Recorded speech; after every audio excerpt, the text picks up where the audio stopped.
mumeze neza mwese abakunzi ba Promesse TV, ndabahaye ikaze muri kino kiganiro isezerano ryawe. Uyu munsi ndashaka kuganira nawe kubyerekeye ukuroba, kubyerekeye abarovyi. Yesu yasanze Petero ariko araroba, ngo amaze gusanga bariko bararoba, hari amajambo menshi yababwiye, maze amaze kubabwira amajambo arabaryohera, arababwira tumviriza rero ngo madababarire ni munkwirikire kandi muzokwitwa barovyi b'abantu. Ngo ico gihe yarabasanze ku kiyaga bariko bararoba, bariko baroba amafi, bariko baroba amasamaki. Hano iwacu mu Burundi ku kiyaga citwa Tanganyika abantu baroba amasamaki. Amasamaki rero baroba, hari amasamaki y'ubwoko bwinshi, n'amasamaki atandukanye, n'amasamaki uyaravye uyabona yose yitwa izina rimwe, ariko n'amasamaki atandukanye. Hari amasamaki ayo bita indagara, indagara nazo barazita amasamaki, hari abazita amasamaki. Hari izo bita imikeke, imikeke nayo bayita amasamaki. Hari izo bita inonzi, nazo bazita amasamaki. Hari ni nyinshi ubwoko burenga amajana ane na ubwo bwoko bwose babwita amasamaki. Rero Yesu yasanze Petero na bagenzi biwe bariko baroba amafi, amasamaki hariya ku kiyaga, niho yasanze bariko bararoba. Ico gihe bariko bararoba bose, umwe wese yarondera kuronka inyungu ku byo ariko araroba. Yesu ashimwe cyane. Maze rero Bibiliya iratubwira ngo asanga bariko bararoba, arababwira ati nimunkwirikire nanje nzobagira iki? Abarovyi b'abantu. Biratangaje iyo uri kuraraba abarovyi b'uyu munsi, abitwa ko Yesu yatoranije nk'abarovyi. Uyu munsi turiko turabaraba, dusanga uburovyi bwabo ataho buhuriye n'uburovyi bwa Petero, ataho buhuriye n'uburovyi bwa ba Yohana, ataho buhuriye n'uburovyi bwa bene Zebedayo. Bwana Yesu asifiwe sana. Ibintu byarayangaye. Ishengero ry'uyu munsi ariryo Yesu yahamagariyemo Petero, ba Petero yahamagaye b'uyu munsi basigaye ari ba Petero bameze ukundi, basigaye ari ba Petero bifata ukundi, basigaye ari ba Petero babayeho mu bundi buzima. Bwana asifiwe sana. Hari bamwe ari ba Petero by'ukuri, kuko Yesu hari ingabire yahaye Petero kugira ngo zize gukorera mu ishengero, kugira ngo zigire ico zikoze mu ishengero. Ariko uyu munsi hari ba Petero abitwa ngo ni ba Petero bahamagawe, ariko ingabire batagira namba. Benshi babaye hari bikamvukamvu, benshi babayeho ari ab'umubiri, benshi babayeho ari ab'ijambo. Bamwe Bibiliya tubwira abafarisayo, abanyabwenge b'ivyanditswe, abo niko bari uyu munsi.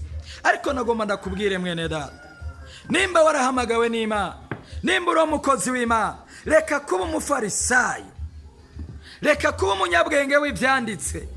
Emera mpwemu yera agukoreshe, emera mpwemu yera akorane nawe.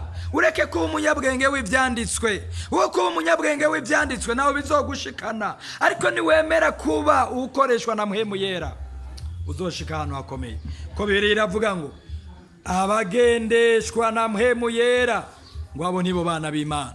Mbega wewe kuri pastor, mbega wewe kuri mwarimu, mbega wewe kuri bishop, mbega wewe kuri archbishop, mbega wewe kuri apotre, mbega wewe kuri naka, mbega wewe kuri naka, mbega wewe kuri engeye ibi na biriya, mbega wewe ugendeshwa na mpwemu w'Imana.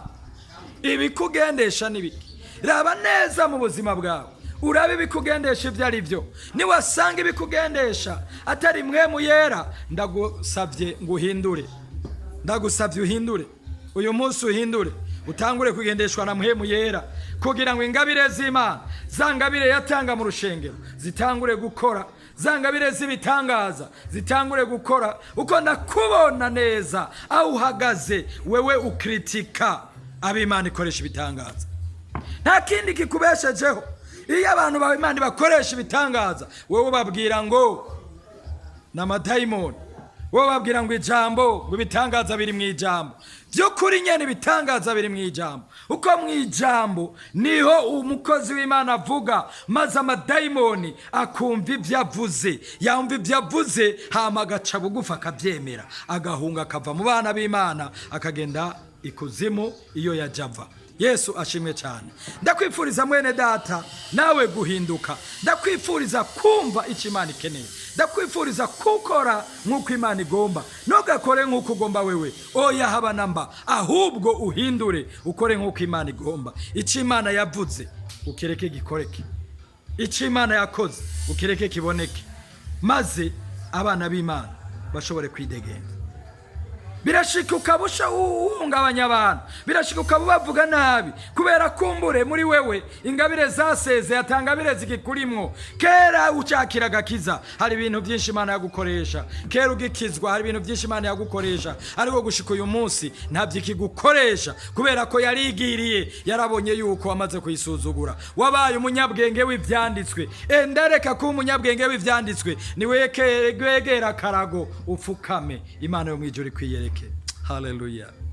Ndanezerewe no kubona ugiye guhindura ubugingo bwawe, ndanezerewe no kubona ugiye guhinduka, ndanezerewe no kubona ugiye kuba uwundi muzima, ndanezerewe no kubona ubuzima bwawe bugiye guhinduka, ndanezerewe no kubona Imana igiye kugukoresha ibitangaza, ndanezerewe no kubona Imana igiye kubohora abantu benshi iciye kuri wewe. Mwene data, Imana irakeneye kubohora abantu iciye kuri wewe, nta wundi yahamagaye ngo ikoreshe, yahamagaye wewe. Nico gituma ndakwipfuriza ngo uyu munsi uhinduke, Imana mu ijuru gukoresha.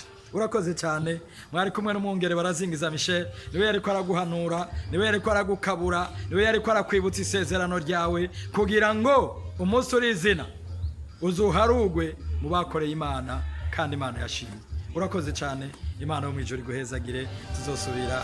Bye bye.